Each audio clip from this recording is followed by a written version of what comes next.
Madame, Monsieur, bonjour et bienvenue dans cette édition d'information, les 13h sur Actu 30 Télévision. D'abord, le titre. Après 3 mois de vacances parlementaires, les députés et sénateurs de retour aux plénières pour la dernière session de leur législature. Des discours vont ponctuer cette rentrée parlementaire, celui du président du Sénat et de son collègue de l'Assemblée nationale. Les détails à suivre dans cette édition d'information. La République démocratique du Congo a présenté un nouveau livre blanc qui recense des dommages causés dans la province du Nord Kivu du fait de l'agression rwandaise. Livre présenté par la ministre de la Justice et son collègue porte-parole du gouvernement, Patrick Muyaya. C'est l'essentiel, tout à l'heure. Les députés et sénateurs ont repris le chemin du Parlement ce vendredi pour la session ordinaire de septembre, la dernière de cette législature. C'est d'abord le Sénat qui a officiellement ouvert sa session à travers le président de son bureau, Modeste Bahatulukebo, qui a saisi l'occasion pour inviter le gouvernement et la Commission électorale nationale indépendante à jouer leur partition pour la tenue des élections dans les délais constitutionnels, c'est-à-dire le 20 décembre de cette année. Les élections présidentielles, législatives, provinciales, urbaines, municipales et locales sont prévues à la fin de cette année et en début de l'année prochaine. J'émets le vœu de voir le gouvernement continuer à décaisser à temps les fonds prévus pour permettre à la CENI d'organiser des élections justes, transparentes, démocratiques et apaisées. J'invite également la CENI à respecter scrupuleusement son calendrier afin que les élections se tiennent le 20 décembre 2023. Étant revenu des vacances parlementaires, j'ose croire que celles-ci vous ont permis, chers collègues, de bien vous préparer en vue d'affronter ces élections avec succès. Qu'il me soit aussi permis d'attirer l'attention de tous les acteurs politiques, de bien vouloir s'acquitter de leurs devoirs républicains en toute responsabilité. La session de septembre qui s'ouvre est essentiellement budgétaire. Elle va doter au pays du budget de l'exercice 2024. Pour les députés nationaux Juvenal Munobo, cette session permettra aussi de trouver des solutions durables sur l'insécurité à l'est du pays, mais aussi sur les préparatifs des élections de décembre. Évidemment, la session parlementaire qui s'ouvre, c'est une session essentiellement budgétaire, c'est-à-dire de par sa nature constitutionnelle. Mais les députés ne vont pas uniquement analyser la question du budget pour l'exercice 2024. Ils vont examiner d'autres questions aussi. Et j'estime que comme député, il y a la question sécuritaire qui est prioritaire. On doit trouver des solutions durables par rapport à cette question de l'Est qui ne fait que trop durer. Et puis, il faut aussi réfléchir comment nous pouvons arriver à respecter le délai de décembre, c'est-à-dire les préparatifs des élections. Et donc, si je peux me résumer, il y a la question du budget 2024, il y a la question de la sécurité et troisièmement, il y a la question des préparatifs des élections. Voilà au moins pour moi ce que je considère comme étant des questions prioritaires pour cette session parlementaire qui commence, la session de septembre 2023. Processus électoral dans cette édition d'information. Les dépôts des candidatures pour la présidentielle et décembre prochain se poursuivent au BRTC situé au siège de la centrale électorale. Jeudi, la CENI a réceptionné les dossiers du candidat Radjabou Tebabo Soborabo via son mandataire Simon Isambo. Il est président du parti politique congolais uni pour le changement. Il est déterminé à changer le paradigme en République démocratique du Congo. Je suis venu ici à la CENI déposer la candidature de notre président national du Parti congolais uni pour le changement, CIC en sigle, le candidat Radjabou Tebabo Soborabo, qui revient encore une fois de plus, puisque vous savez qu'il a été candidat en 2018, il est revenu encore cette fois-ci en 2023 pour encore déposer sa candidature. Alors il était un peu empêché à l'extérieur du pays, voilà pourquoi il nous a mandaté pour venir déposer sa candidature et nous avons déposé sa candidature en bonne et due forme. Donc nous venons tout de suite là déterminé, nous avons l'accusé des réceptions de la CENI. Tous les dossiers complets, vraiment il n'y a pas une objection par rapport au dossier, sauf qu'on nous a promis de revenir le lendemain pour vérifier la conformité auprès du juriste. Mais sinon, toutes les exigences de la loi, nous avons rencontré ça. Nous ne sommes pas de l'opposition ni de la majorité, c'est un parti qui évolue indépendamment, c'est un parti indépendant, le parti CIC. Et nous avions aussi aligné des candidats à la députation nationale et provinciale. Nous sommes parmi les 10 partis politiques qui ont atteint les seuils de recevabilité de 60%. Dans le reste de l'actualité, des hauts magistrats nommés dans une série d'ordonnances publiées le 15 août dernier à la Cour de cassation, Conseil d'État et des parquets généraux près ces autres juridictions ont prêté serment jeudi 14 septembre 2023 devant le président de la République Félix Tshisekedi au Palais de la Nation à Kinshasa. Ils ont juré de respecter la Constitution et les lois du pays.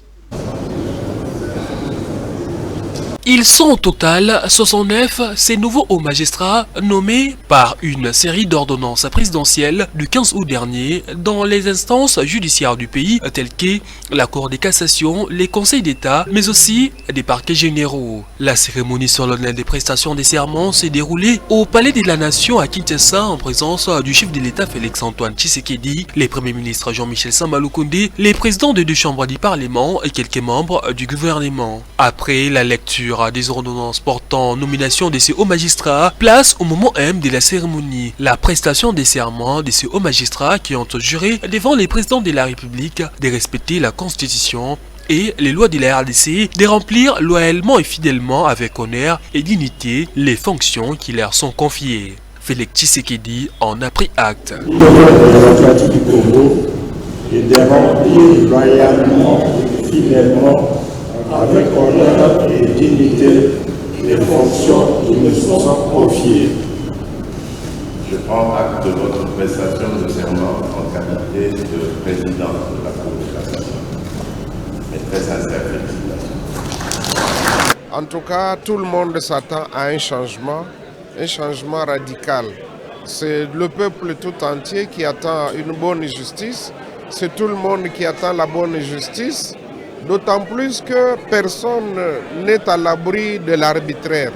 Raison pour laquelle aujourd'hui, nous pouvons être du côté du pouvoir, demain nous pouvons ne pas y être, mais si la justice est bonne et bien rendue, tout le monde se sentira à l'aise et tout le monde sera sécurisé dans ses droits et dans son patrimoine. Signalons que parmi les hauts magistrats assermentés figurent les premiers présidents de la Cour de cassation, 5 présidents du Conseil d'État, 9 conseillers au Conseil d'État, 5 premiers avocats généraux et 8 avocats généraux près de cette juridiction. Je l'ai dit dans le titre, le gouvernement a publié un nouveau livre blanc sur la tragédie humanitaire et dommages causés à la République démocratique du Congo du fait de son agression par le Rwanda. Il s'agit d'un recueil qui reprend des chiffres combien inquiétants sur les préjudices de cette agression dans la province du Nord Kivu. C'est les ministres d'État en charge de la justice et son collègue porte-parole du gouvernement qui ont présenté ce livre blanc en présence de ministres, parlementaires et diplomates. C'était dans une soirée d'hier au studio Mamangebi à la RTC. Dans ces documents, nous avons présenté les preuves irréfutables des activités criminelles pilotées par l'armée rwandaise avec ses supplétifs du M23. Des massacres et autres crimes indescriptibles ont été commis. Et aujourd'hui, plusieurs familles sont séparées, dévastées, et beaucoup de compatriotes sont en errance dans leur propre pays. La catastrophe humanitaire en cours est une illustration des conséquences incalculables de cette aventure funeste. Nous sommes donc, à travers la présentation de ce nouveau document, contre l'oubli. Nous ne pouvons pas oublier, pour nos frères décédés, pour nos compatriotes massacrés, toute cette horreur, et que ceci ne peut se terminer véritablement sans que la justice ne puisse sévir pour couper court à ces cycles infernaux de violence qui plombent l'essor de cette sous-région. Donc l'impact sur l'éducation dans les zones sous occupation, ici dans les territoires de Rutshuru, Vous avez 247 écoles qui ont été détruites et incendiées. 61 écoles sont occupées.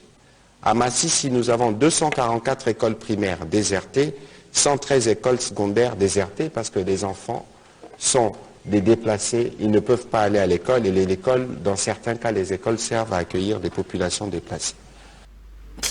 Dans un autre chapitre, le ministre des Infrastructures et Travaux publics a inspecté l'évolution des travaux de construction de la route Zolana dans la commune de Mongafula, mais également du centre culturel des pays d'Afrique centrale érigé dans la commune de Kasavubu. Les travaux de ces infrastructures sont effectués à plus de 80% à la satisfaction du ministre Alexis Guissaro.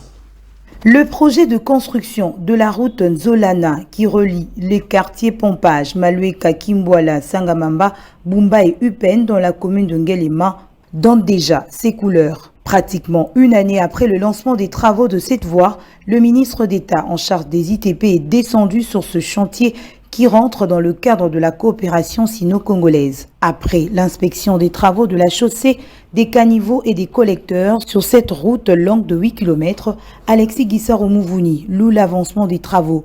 La bonne nouvelle est que le délai de ce projet a été réduit de 5 mois. C'est un projet qui va absolument impacter la vie de nos populations dans cette partie de la ville de Kinshasa. La vitesse dans l'exécution de ce projet de construction de la route Nzolana, les assainissements avec un taux de 80% à ce jour, l'appropriation du projet par les riverains sont là les faits qui ont marqué le ministre d'État Alexis Guissaro Mouvouni après cette visite d'inspection. La tête couronnée des ITP a aussi pris langue avec la population riveraine satisfaite de l'évolution des travaux. Après Nzolana, dans la commune de Ngaliema, direction le Centre culturel des arts pour l'Afrique centrale en pleine construction et dans sa phase de finition dans la commune de Kasavubu. Après une séance de travail avec les responsables de ce projet qui symbolise le partenariat gagnant-gagnant RDC-Chine, le ministre d'État des ITP a inspecté ce chantier. Optimiste quant à l'achèvement des travaux dans le délai, soit en décembre prochain, Alexis Guissaro Mouvouni annonce des réunions régulières en cette dernière phase de ce projet qui tient à cœur le chef de l'État Félix-Antoine Tshisekedi afin de relever quelques défis que rencontre ce projet. Nous sommes pratiquement à un taux d'exécution de 85%, ce qui nous laisse présager que les délais seront respectés. Et nous allons multiplier maintenant les rencontres avec les responsables du projet. Nous avons déjà annoncé que nous serons ici à la fin du mois d'octobre pour nous rassurer que le planning est toujours respecté. Érigé dans la concession située entre le boulevard Triomphal et les avenues Victoire et Sayo dans la commune de Kasavubu en face du Palais du Peuple, ce centre sera le plus grand de l'Afrique centrale. Cet ouvrage va recevoir des spectacles de haut niveau avec des salles de 2000 places et celles de plus ou moins 800 places, sans compter d'autres bâtiments pour l'INA. Des travaux exécutés par l'entreprise chinoise Banjing Urban Construction Group.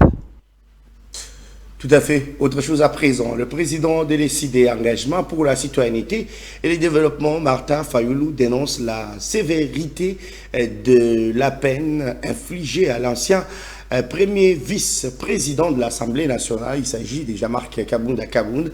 Selon cet opposant, cela démontre la nature profondément rancunière du régime de Félix Tshisekedi. La sérénité de la peine de Jean-Marc Kabound n'a d'égal que la nature profondément rancunière du régime de M. Tshisekedi au détriment de la vérité et de la justice, a écrit Martin Fayulu sur son compte ex-Twitter. Le délégué national, le député national Jean-Marc Kabunda a été condamné par la Cour de cassation le mercredi 13 septembre dernier à un cumul de 7 ans de servitude pénale principale pour outrage au chef de l'État, au corps constitué et pour propagation de faux bruits. Le journaliste Stanis Boujakera, directeur de publication adjoint du média Actualité.cd et correspondant à Jeune Afrique, a été transféré le jeudi à la prison centrale de Makala. Sa demande de remise en liberté provisoire a été rejetée. Boujakera est accusé des faux et usage des faux et des propagations des faux bruits sur les dossiers du meurtre de l'ancien ministre des Transports Chéribin Okende. Selon son avocat, maître Charles Mouchizi, Stanis Boujakera restera en prison en attendant l'ordonnance de la Chambre du Conseil lui accordant ou non la liberté provisoire. Le ministère public affirme que notre client a fait usage d'un rapport qui est faux. Bien entendu, aujourd'hui, on n'a pas plaidé sur le fond pour établir de si oui ou non le fond et le faux du document est établi, mais il a semblé affirmer que le journaliste, non seulement qu'il a produit un document qui est faux, mais dans lequel est le sceau officiel et la signature d'un des directeurs du système de renseignement de la place ont été trafiqués. Et donc, non seulement qu'il y a ce faux dont il parle, mais il dit aussi que le journaliste a distribué sur les réseaux sociaux ce document faux en ayant conscience qu'il était faux. Et tout cela, en fait, ne sont que des allégations pour le moment, parce que non seulement le faux n'est pas établi, mais aussi et surtout, notre client n'a jamais distribué ce document, n'a jamais lui-même pensé à établir si oui ou non il était faux. Dans le cadre de communication avec ses collègues journalistes, il est arrivé qu'il se partage un document sans qu'il soit besoin d'en discuter ni du contenu ni de la pertinence. Stanis Boujakera vient d'être acheminé à Makala maintenant. Il va être logé là-bas jusqu'à l'intervention de l'ordonnance du tribunal de paix qui a siégé aujourd'hui en chambre de conseil, soit lui accordant, si jamais lui accorde pas cette liberté provisoire. Madame, Monsieur, c'est la fin de cette édition d'information. Merci à vous de l'avoir suivi. L'actualité reste en continu sur le www.actu30.cd. Au revoir.